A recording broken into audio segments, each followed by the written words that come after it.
চার বন্ধুর ফানি গল্প। বিশ্বকাপ শেষ করে 4 দেশের 4 প্লেয়ার একসঙ্গে প্লেনে করে বাড়ি ফিরছে।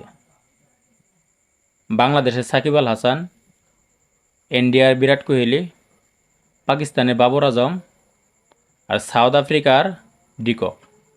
তো 4 জনের মধ্যে অনেক গল্প টল্প হচ্ছে।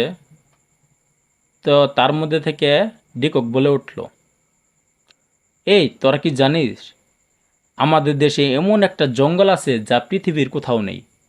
জঙ্গলের নাম হচ্ছে আফ্রিকা জঙ্গল।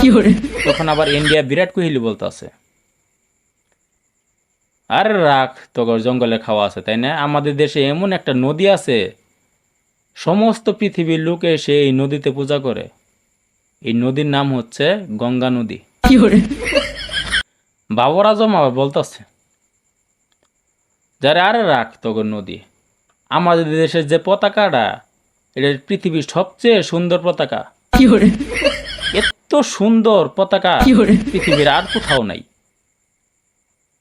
তখন সাকিব তো এগুলা শুনে নিজ মুখে হাসতেছে।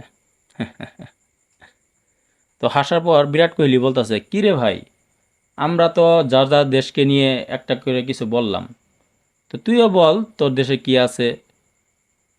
তখন সাকিব বলতেছে যে না, আমাদের দেশে তেমন কিচ্ছু নাই, তবে আমাদের দেশে যা আছে পৃথিবীর আর কোথাও নাই।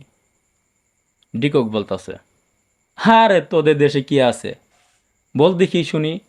বাবা আজমও বলতেছে, দেখি বল শুনি দেখি। সাকিব বলল, আমাদের দেশে একটা কুকুর আছে। সবাই বলতেছে, কুকুর? আরে কুকুর তো সব দেশেই আছে, কুকুরের মধ্যে কি এমন বিশেষ জিনিস আছে বলতো আমাদের। সাকিব বলতেছে, অবশ্যই কুকুরের মধ্যে বিশেষ কিছু আছে, তোরা শোন।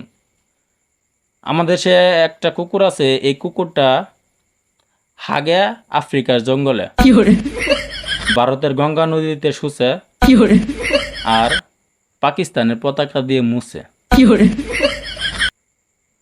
সবাই তো সাকিবের উত্তরটা শুনে বেহুশ, যে এই কইল কি রে। তো দর্শক, আসসালামু আলাইকুম। আপনাদেরকে সামান্য একটু বিনোদন দেওয়ার জন্য এরকম একটা গল্প বললাম।